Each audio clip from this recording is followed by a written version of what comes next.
할렐루야. 네, 오늘은 성서주일입니다. 성경을 하나님 우리에게 주셨는데 그걸 기념하는 주일이 바로 성서주일입니다. 어느 교회 목사님이 이렇게 얘기를 했답니다.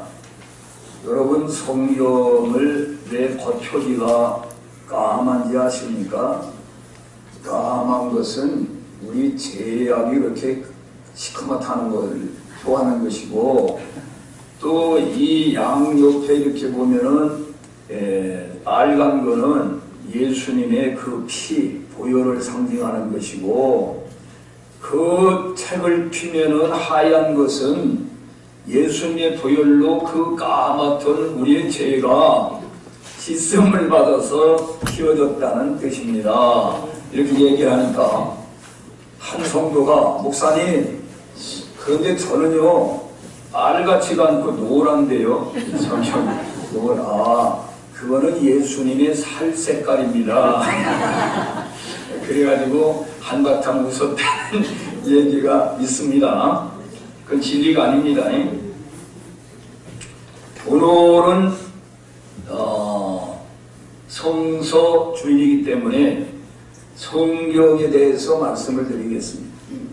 여러분, 성경이 없으면은 우주의 기원을 우리가 알 수가 없고, 인간이 어떻게 해서 생겼는가도 알 수가 없고, 인간이 죄인인 것도 모르고, 또 죄를 어떻게 씻음받는지도 모르고, 누가 구세주이며 누가 창조주이며 또 우리가 어떻게 사는 것이 반듯하게 바로 사는 것인지 이런 거 하나도 모릅니다. 이 성경을 통해서 우리가 다 알게 되는 것입니다. 여러분, 이 성경에 대해서 세계의 아주 명사들이 뭐라고 평가를 했는가를 한번 여러분에게 소개를 해보겠습니다. 미국의 초대 대통령이었던 조지 워싱턴은 이렇게 말을 했습니다. 성경 없이는 세계를 올바르게 다스릴 수가 없다. 이렇게 말을 했어요.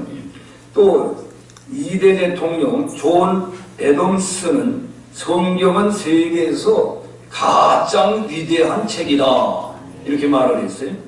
그리고 거기에는 온 세계 도서관보다도 더 많은 내용이 담겨 있다.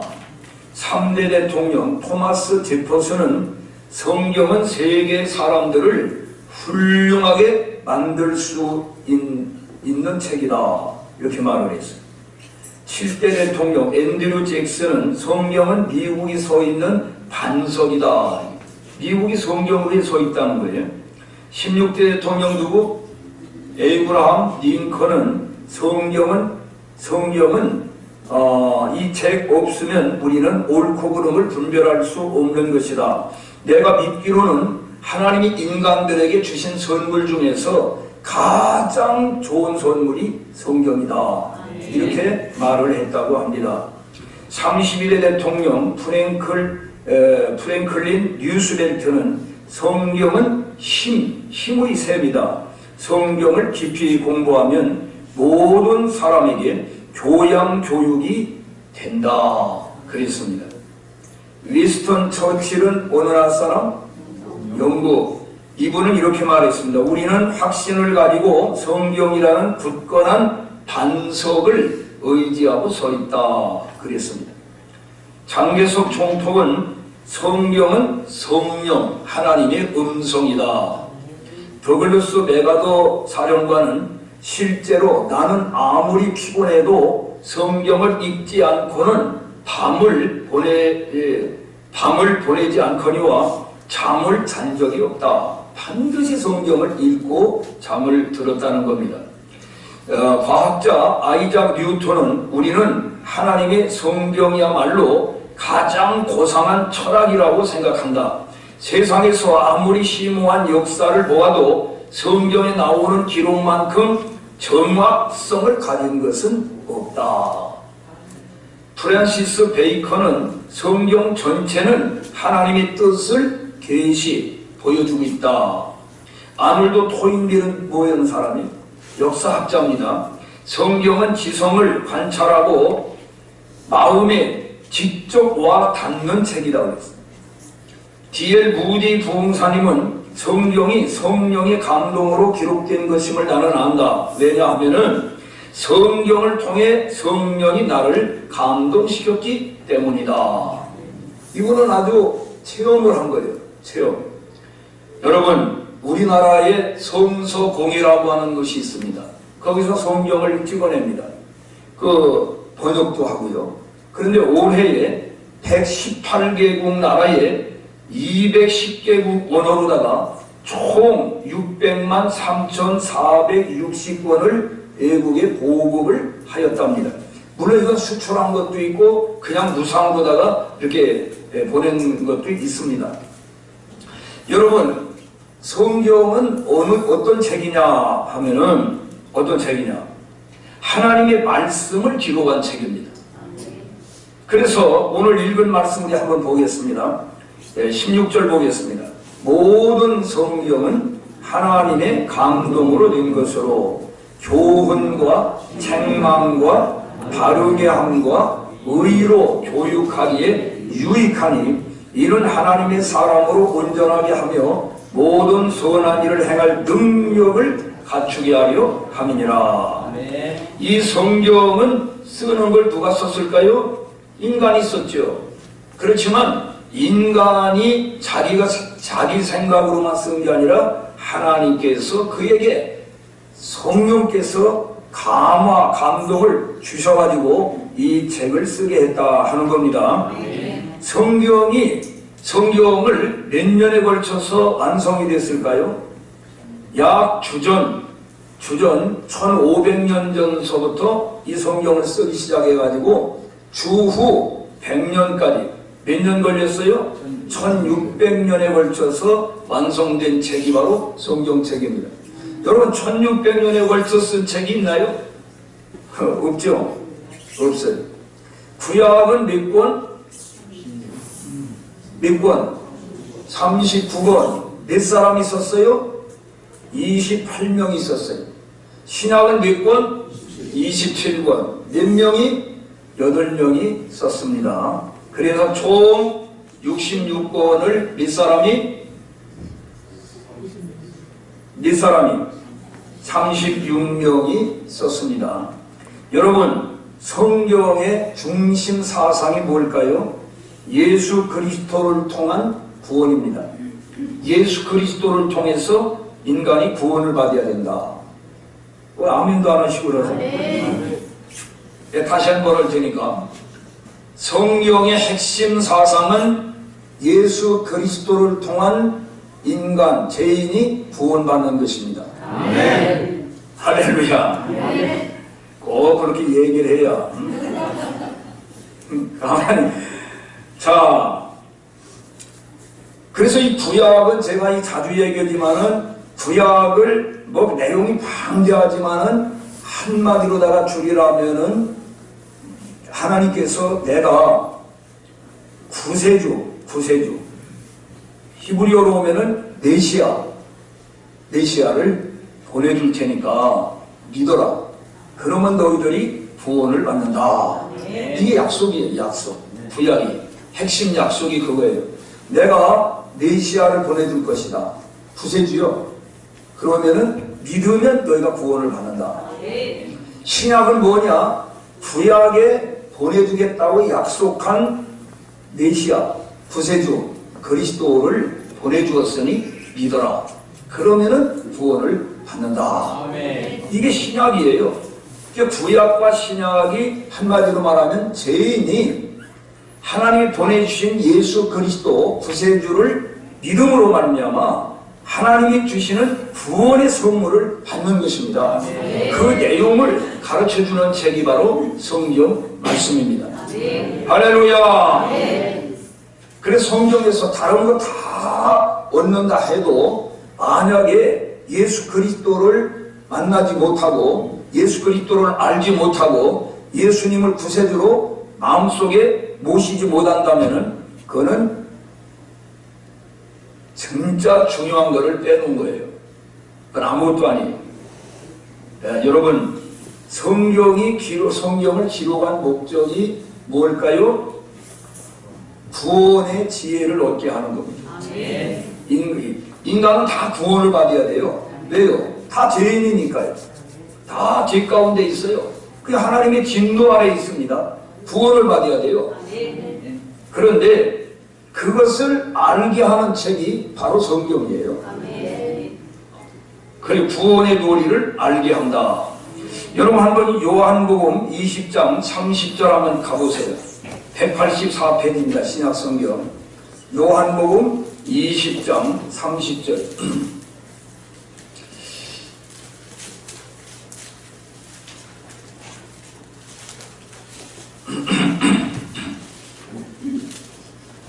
이게 너무 더웠지 않나? 안 더워?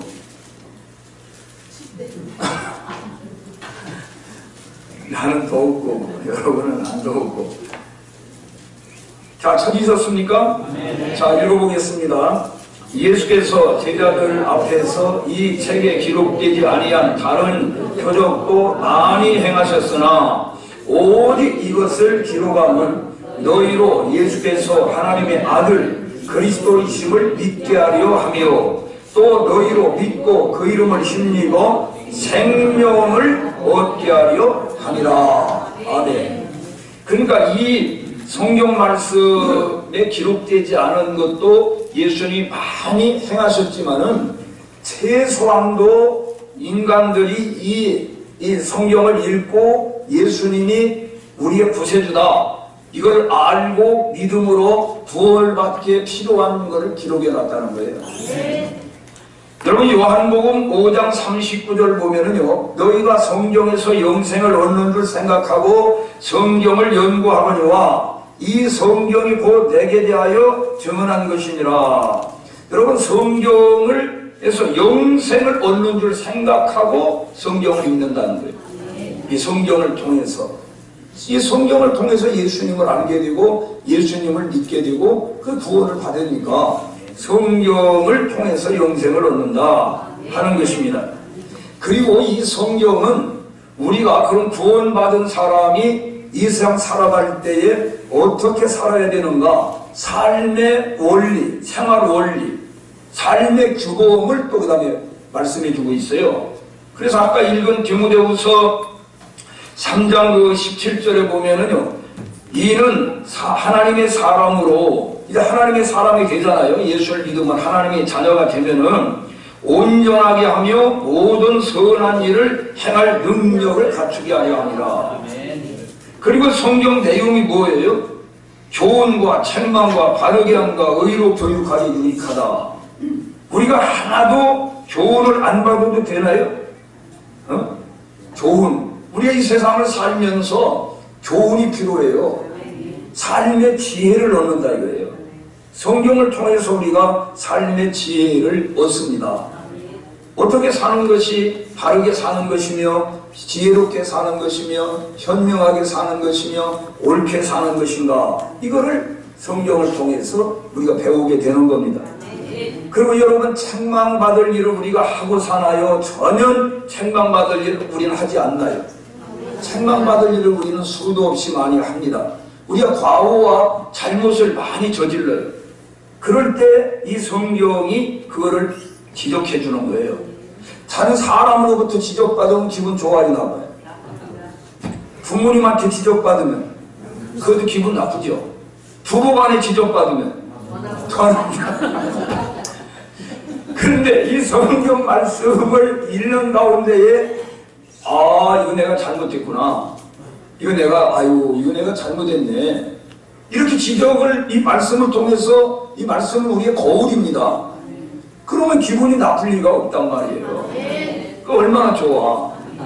지적질하는 거 이거 아주 이게 싫어합니다. 사람들이 남에게 이렇게 지적질은 잘해도 자기 지적해봐. 너 나 잘해라 이러면서 아주 잡아먹으려고 그래. 그래, 교훈과 책망과 바르게 함과 바르게 한단 말이야. 허물과 우리가 삐뚤어지고 구부러지고 잘못된 거를 바르게 이렇게 성경 말씀을 통해서 교훈을 받음으로 바른 길을 가게 해준다. 이 말씀이. 그리고 의로 교육하기에 유익하다. 의롭게 살도록 교육과 훈련을 시켜주는 교재가 이 말씀이다. 이거. 아멘. 할렐루야. 아멘. 제가 이 젊은 날에 이 말씀이 저를 많이 붙잡아 주었습니다. 이렇게 탈선해 가지 못하도록 이렇게 좀 이따 왜 가려고 그러면 말씀이 딱 생각이 나는 거예요. 그러면 그 말씀 때문에 올바른 길로 다시 궤도 수정을 하는 거예요. 제자리로 돌아오는 거예요. 사람은 다 뭐 큰 차이가 없어요. 거기서 거기에요. 뭐 대단한 사람은 없어요. 저는 수많은 사람을 만나봤는데 멀찍이서 이렇게 볼 때는 다 훌륭해 보여요. 그러나 가까이 가가지고 오랜 세월을 한번 지켜보세요. 사람은 다 거기서 거기에요. 마음에 안 드는 사람은 뭐 대단한 모양인데 대단한 사람 별로 없어요. 50보 100보입니다. 도토리 기재기예요. 전 별 사람 없다 생각해요. 별 사람 없다. 별 사람 없다. 한번 해보세요. 별 사람 없다. 별 사람 없다. 거기서 거기다. 거기서 거기다. 도토리 기재기다. 도토리 기재기다. 뭐 남에게 지적질하는 거 이거 우리가 조심해야 돼요. 그 사람들이 싫어합니다. 아주 싫어해요. 기분 나빠합니다. 너는 잘하냐? 너는 다 잘하냐? 이러거든요. 말을 안 하더라도 마음속에서 이 반항심이 일어나요. 반발심이 일어나는 거예요. 그렇기 때문에 하나님의 말씀을 읽는 가운데 하나님 말씀으로 이렇게 교훈을 받으면은 그 기분 안 나쁘고 그걸 고치면 되는 거예요. 아멘. 여러분, 하나님의 사람으로 구별되게 살아가도록 인도해주는 책이 바로 하나님의 말씀이에요. 아멘. 제가 묵도 시간에도 읽었습니다마는 시편 119편 105절 한번 따라해보세요. 주의 말씀은 내 발의 등이요 내 길의 빛이니이다.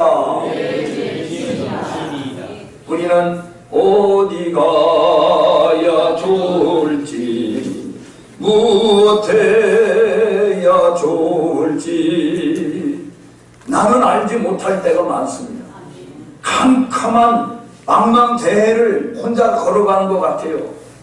그런데 그때에 방향도 모르고 이럴 때 하나님의 말씀이 내 발에 뭐가 된다고? 내 발에 등불이 되어주시고 내 길에 빛을 확 비춰주시면 그런 방향을 알 수가 있잖아요. 이 말씀이 내 삶의 방향을 제시해 주는 겁니다. 우리가 캄캄한 밤에 빛이 없다면 어떻게 되겠어요?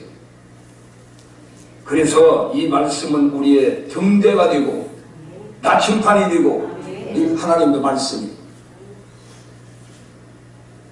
여러분 요한일서 5장 11절로 13절 보면은요, 아들이 있는 자에게는 생명이 있고 하나님의 아들이 없는 자에게는 생명이 없느니라, 이런 말씀이 있어요. 난 아들이 없는데 여기 딸만 있는 사람 있잖아요. 그런 아들이 아니죠. 하나님의 아들, 이 내 마음속에 모시지 아니한 사람은 뭐가 없다? 생명이 없다. 여기서 말하는 생명은 이터널 라이프, 영원한 생명이에요. 영원한 생명. 영원한 생명. 이 영원한 생명이 없다는 거예요. 13절에 보면은 내가 하나님의 아들의 이름을 너희에게 이것을 쓴 것은 너희로 하여금 너희에게 영생이 있음을 알게 하려 합니다. 예수님을 마음속에 여러분 나의 주님으로 모셨으면 아멘. 그러면 그 사람은 뭐가 있다? 영생이 있음을 알게 하기 위해서 이 말씀을 기록해 놨다는 거예요. 여러분 성경을 읽고 배울 때에 자세가 중요합니다. 이 자세. 우리가 예배드리는 자세도 중요하고 다 공부할 때도 공부하는 자세가 중요합니다. 근데 이 자세가 중요한데 어떤 자세를 가져야 되느냐? 순종하는 마음으로 이 말씀을 읽고 배워야 돼요. 내가 이 말씀을 읽고 하나님의 말씀이 하라 하면 하고 하지 말라면 안 하고 이거 순종하겠다, 받아들이겠다, 이런 자세가 필요합니다. 내 마음대로, 내 고집대로, 내 성질대로 내 생각대로 살려면 말씀을 읽어봐야 아무 소용없는 거예요. 말씀을 듣는 것도 마찬가지예요. 여러분이 이 말씀을 듣고 깨닫고 그 말씀대로 실천하면 내가 살아야 되겠다. 이런 자세를 가지고 하나님의 말씀을 받아야 되겠습니다. 그리고 이 하나님의 말씀은 성령의 감동을 받아 기록해 놨기 때문에 이 성령께 우리가 깨달음을 주시라고, 내 눈을 열어 주시라고 기도하면서 이 말씀을 읽어야 됩니다. 왜냐하면 시편 119편 18절에 보면은 내 눈을 열어서 주의 율법에서 놀라운 것을 보게 하옵소서. 똑같이 이 말씀을 읽는데 다 차원이 달라요. 깨닫는 차원이. 같은 내용인데 이게 다 다르게 깨달아요. 그 사람 영적인 차원에 따라서 다른 겁니다. 그렇기 때문에 하나님 내 눈을 열어주십시오. 이건 무슨 눈을 열어달라는 거예요? 영적인 눈을 열어달라는 거예요. 하나님의 진리를 바로 깨달을 수 있게 달라고 기도를 해야 된다는 겁니다. 날마다 이 말씀은요 꾸준히 읽어야 돼요. 꾸준히. 왜냐면 신명기 17장 19절 보면은 평생에 자기 옆에 두고 읽어 그의 하나님 여호와 경외하기를 배우며 율법의 모든 말과 규례를 지켜 행할 것이니라. 이랬는데 하나님의 말씀을 가까이 놔두고 그걸 꾸준히 매일 읽으라는 겁니다. 우리가 육신의 밥을 갖다가 일주일에 한 번씩 먹는 사람이 있습니까? 하루에 한 끼 먹는 사람은 있어요. 김동률 박사님 같은 분들은 하루에 한 끼 식사를 한다고 하더라고요. 그래도 그 몸이 이렇게 좋은 걸 보면은 상당히 괜찮은 걸 잡수는 거지. 몸이 아주 보면 하루에 2끼 먹는 사람은 꽤 있어요. 보면 난 3끼 먹는 게 좋다고 생각합니다. 그거를 나누어가지고 3끼 이렇게 먹는 게 좋아요. 왜냐하면은 허기지면은요, 여러분 아침을 안 먹고 그러고 점심을 먹으면은 허기가 져가지고요 그냥 폭식을 합니다. 폭식을 허겁지겁 근데 아침도 먹고 점심도 먹고 저녁도 먹으면 늘 든든하고, 그러니까 그렇게 하는 게 난 좋다고 봅니다. 특별히 아침 식사는 요즘 젊은이들이 안 하는데요, 그거는 상당히 비효율적이다. 아침 식사를 반드시 해야 된다. 아침 식사를 꼭 간단히 해야 된다고 그러는데 그게 아니고 원래는 아침 식사를 임금님처럼 먹어야 되는 거예요. 아주 진수성찬으로. 그리고 점심은 왕자처럼 먹고 저녁은 거지처럼 먹으라는 거예요. 근데 우린 거꾸로 먹어. 아침은 아예 건너뛰거나 아니면 빵 쪼가리 하나에다가 그저 커피 한 잔 먹고, 점심 그런 대로 먹고, 저녁을 그냥 배 터지게 먹어. 그냥 잠을 늦게까지 안 자고 말이야. 그러니까 아침에 일어나면 깔깔하게 밥맛이 없는 거야. 그러니까 저녁을 간단히 먹고. 그래서 여러분 건강을 잘 관리하시기 바랍니다. 자, 육신의 식사는 어쨌든 그렇게 건너뛰는 사람이 없이 매일 하는데 우리 영혼도 밥을 먹어야 돼. 영혼도. 예수님이 말씀하셨어요. 마태복음 4장 4절에 사람이 떡으로만 살 것이 아니요 하나님의 입으로 나오는 말씀으로 살 것이니라. 그 말씀은 육신의 양식이 아니고 우리 영혼의 양식입니다. 육신은 이 음식물을 먹어야 되고 영혼은 하나님의 말씀을 먹어야 됩니다. 그래서 하루에 성경을 우리가 보통 3장씩 먹으라는 거 아니야. 3장씩. 왜? 하루 밥 3끼 먹으니까 한 장씩, 아침 한 장, 점심 한 장, 저녁 한 장 이렇게 해서, 그리고 주일날은 5장을 먹으라는 거 아니야. 먹으라니까 또 그냥 씹어 먹으라는 게 아니라 말씀을 읽어라 이거예요. 그렇게 하면은 1년이면은 이 성경 한 권을, 신약성경을 뗀다는 거 아닙니까? 그러니까 한번 해보세요. 하루에 3장씩 읽는 건 어렵지 않잖아요. 어려워요? 하나도 안 어렵죠? 자, 그리고 성경 말씀을 그대로 믿어야 돼. 그대로. 아멘. 성경은 진리의 말씀입니다. 믿음으로 받을 때에 우리의 인격에 변화가 일어납니다. 믿을 때. 여러분 디모데전서 2장 13절에 보면은요. 자, 데살로니가 교회가 뭐가 있었다? 믿음의 역사, 사랑의 수고, 소망의 인내가 있는 아주 알찬 교회였어요. 그 어떻게 그렇게 데살로니가 교회가 알찬 교회가 되었느냐 하면은 원인이 2장 13절에 가보니까 나왔는데 하나님의 말씀을 받을 때 사람의 말로 받지 아니하고 하나님의 말씀으로 받았기 때문이다 그랬어요. 하나님의 말씀으로 받았다. 그러니까 그 하나님의 말씀으로 받아들이니까 그 믿는 자 속에서 이 말씀이 살아서 역사가 일어난다는 거예요. 약동을 한다는 겁니다. 여러분 히브리 4장 2절에 보면은요. 왜 하나님의 말씀을 받아도 역사가 안 일어나고 유익이 없느냐 하면은 믿음으로 화합하지 않기 때문이다 그랬어요. 믿음으로 받아들이지 않기 때문이다. 여러분 믿음으로 받아들이면 역사가 일어납니다. 그런 유익이 있는 것입니다. 성경은 지식으로 알기 위해서 공부하는 게 아닙니다. 성경은 지식으로만 알면은 남을 그거 가지고 맨날 비판만 해요. 이 말씀 가지고 지적질만 한다니까. 그러니까 내가 그 전에 한번 얘기했잖아요. 기차 타고 가는데 한 사람이 점심시간 되니까 샌드위치를 딱 꺼내놓고 먹는데 보니까 2개를 가지고 먹는데 야 설마 하나 주겠지 그랬더니 마저 먹는 거야. 이거 마저 혼자서 먹으라는 말도 안 하고 그러니까 이게 보면 기도하고 먹거든. 기도하고. 그러니까 아니 당신은 그저 성경 말씀에 보면은 내 이웃을 내 몸같이 사랑하라는 말씀도 모르시오. 그러니까 아니 당신은 내 이웃의 것을 탐내지 말라는 말씀은 모르시오. 이게 말씀을 그런 식으로 다 적용하면 안 된다 이거예요. 내 자신에게 적용을 해야지 남에게 그거를 적용하면 돼요. 보통 부부간에 그럽니다. 부부간에 싸울 때 보면 남편이 여보 성경도 당신은 안 읽어봤어? 아내들아 네 남편에게 순종하고 복종하라 그랬는데 왜 내들어? 아내 사랑하기를 내 몸같이 하라는 말은 모르나? 이래가지고 싸우는 거예요. 이게 끝이 안 나는 거예요. 그걸 자기에게 적용을 해야지 남에게 그걸 갖다가 적용을 하면은 안 됩니다. 그러면 말씀을 잘못 읽는 거예요. 여러분 계시록 1장 3절에 보면은요 이 말씀을 읽는 자가 복이 있고 듣는 자가 복이 있고 지키는 자가 복이 있다고 그랬어요. 우리 다시 한번 해보겠습니다. 이 말씀을 읽는 자가 복이 있고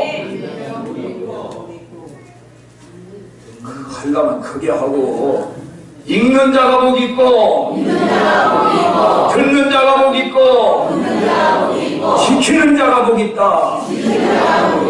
예, 지키는 자가 더 복이 있는 거예요. 우린 지키는 사람이 되어야 될 줄로 믿습니다.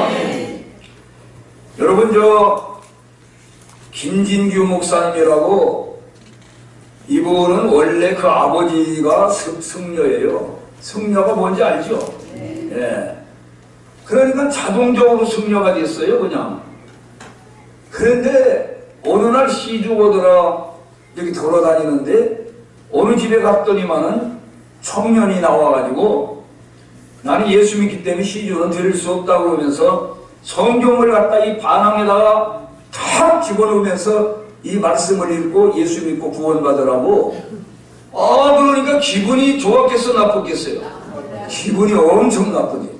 에? 그래가지고 이 사람이 그날은 시주도 안 걷고 돌아와가지고 내가 결심을 하는 거예요. 내가 이 성경을 연구해가지고 이 기독교를 내가 반드시 아주 기독교를 그냥 묵사발을 만들어버려야 되겠다. 이래가지고 성경을 읽기 시작하는데 아니 스님이 성경을 읽으니까 남들 보기에 그렇잖아. 그러니까 감춰놓고 읽는 거예요. 산에다 감춰놓고 시주가 돌아간다고 산에 가서 온종일 성경을 읽는 거예요. 근데 한 번 읽었는데 뭐 아무것도 모르게 비판을 하면 아로에 비판하는데 두 번 읽었어. 두 번 읽어도 뭐 말이 뜨는데 모르겠어. 세 번 읽으니까 뭐 조금 알겠는데 아직도 비판을 못하겠어요. 4번 읽고 5번 읽는 가운데에 이야 이거다. 진리가 여기 있구나. 내가 그동안에 그렇게 찾고 찾았는데도 못 찾았는데 이 진리가 여기 있구나. 무슨 진리? 여러분 인간이 죄 안 짓는 사람이 있습니까? 그런데 죄 씻음 받는 길이 없단 말이에요. 여러분 불교에는 죄 씻음 받는 길이 없어요. 그러니까 야, 이 속죄 받는 죄 씻음 받는 길이 성경에 있는 거예요. 예수님이 피 흘림이 없이는 죄 사함이 없다 그랬는데 예수님이 대신 우리를 위해서 피 흘리시고 대속의 죽음을 죽으셨다 이 말이에요. 아멘. 아, 이거다. 그리고 부활, 사람이 죽어도 다시 사는 영생한다는 이 말씀이라든지, 아, 여기서 그냥 눈이 확 열립니다. 아, 목딱 다 집어내버리고 내려와가지고 교회를 찾아봤어. 그러다 세례 좀 주십시오. 그래가지고 세례 받고 신학대학을 추천해달라 해가지고 감리고 신학대학을 갔다니까. 그래가지고 남의 일이라고 뭐 별로. 얼마나 신기한 일이야 이게. 그래가지고 목사님이 돼가지고 자기 아버지 스님을 전도했어. 설득해가지고 그 아버지 예수 믿게 만들고 그 절을 갖다가 교회로 만들었어. 할렐루야. 그리고 강남 저 서초구 우은번 그쪽에다 교회를 세웠다는데 그러고 교회 이름이 중생교회야. 그래가지고 누굴 전도하냐면 그 스님들만 전도하는 거야. 그래가지고 그 사람들을 다 예수 믿게 만들어. 할렐루야. 왜냐면 불교를 알고 기독교를 아니까 불경을 알고 성경을 아니까 비교해가지고서 아주 전도하기가 쉬운 거야. 다른 사람 전도하는 것보다. 그래가지고 많은 사람을 개종시켰다니까. 이야, 여러분 예수님 안에 구원이 있습니다. 예수님을 믿으면 마음이 편안해져요. 왜? 죄 씻음을 받으니까. 나 구원 받았네, 너 구원 받았네, 우리 구원 받았네. 할렐루야. 그러니까 막 마음이 기뻐지는 거예요. 평안이 넘치는 거예요. 오늘 죽어도 겁나지 않는 겁니다. 네, 나를 믿는 자는 죽어도 살겠고 살아서 믿는 자는 영원히 죽지 아니하리니 네가 이것을 믿느냐? 나는 부활이요 생명이다.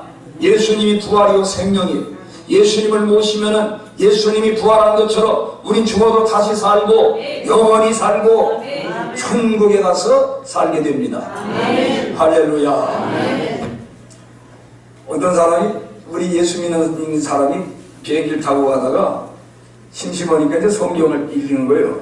그러니까 안 믿는 사람이 옆에 있다가 아니 뭐 당신은 성경에 있는 거 다 내용을 믿으시오. 그러니까 나는 그대로 믿습니다.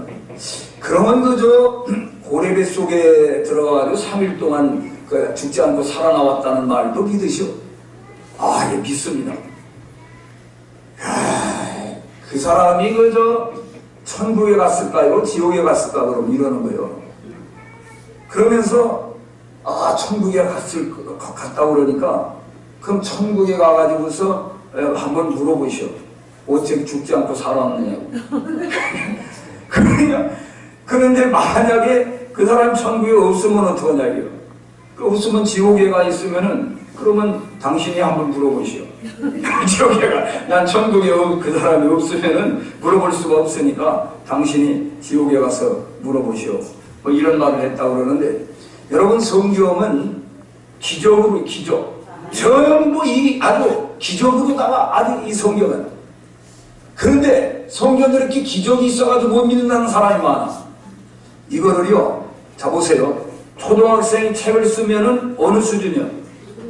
초등학생 수준이요. 고등학생이 책을 쓰면 고등학생 수준이요. 근데 하나님이 책을 쓰면 하나님 수준이야. 이 성경은 하나님이 쓴 거야. 그러니까 하나님의 수준이지. 근데 인간 수준으로 다 자꾸 그걸 해석하려고 하고 이해하려고 하니까 이해가 안 되는 거예요. 이거는 하나님의 책입니다. 하나님이 주인공이에요. 아멘. 그러니까 하나님이 하시는 일은 기적입니까? 자연스러운 일입니까? 하나님이 하는 일은 기적이 없어요. 다 그냥 자연스러운 일이에요. 우리가 볼 때 기적이에요. 그렇죠? 새가 나는 게 기적입니까? 새가 나는 게 기적이 안 기적이에요? 자연스러운 일이에요. 우리 자연. 절구통이 날면 그 기적입니까? 그 기적이에요.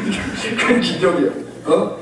말하자면 인간이 볼 때는 다 기적이지만 하나님 보실 때는 다 그건 자연스러운 일이에요. 풍랑을 잔잔케 한다든지 뭐 가뭄 가운데 비가 오게 한다든지 하늘에 불이 내린다든지 죽은 자가 살아난다든지 뭐 이런 모든 것들이 우리가 볼 때는 참 이해하기가 어렵지만 하나님의 능력, 하나님 안에서는 다 자연스러운 일입니다. 보통 일이에요. 그게 보통 일. 그렇기 때문에 하나님을 우리가 믿는 겁니다. 그 하나님 우리와 함께 하시고 그 하나님과 우리가 동행하면 겁날 것이 없습니다. 두려울 것이 없습니다. 불안할 일이 없습니다. 마음에 참 평안이 넘치는 것입니다. 할렐루야. 어떤 상황 가운데서도 다른 사람이 다 죽겠다고 아우성치는 가운데도 바울 사도는 아주 강하고 담대하게 그들에게 위로와 격려의 말을 한 것이 어떻게 그렇게 할 수 있었습니까? 하나님이 함께하는 사람이기 때문에 그렇게 할 수가 있었습니다. 바울 사도와 함께 하셨던 하나님이 나와 여러분과 함께 하심을 믿으시기 바랍니다. 하나님이 함께 하십니다. 하나님이 동행하십니다. 임마누엘이 뭐예요? 임마누엘이 나와 함께 하시는 하나님입니다. 에베네셀의 하나님, 여기까지 나를 인도하신 하나님, 임마누엘의 하나님, 현재 나와 함께 하시는 하나님, 여호와 이레 하나님, 나의 앞날, 내 장래, 내 미래에 대해서 예비하시고 준비하시는 하나님이십니다. 그 하나님이 우리와 함께 하십니다. 우리 나라와 함께 하십니다. 우리 교회와 함께 하십니다. 우리 자녀들과 함께 하십니다. 할렐루야! 기도하겠습니다.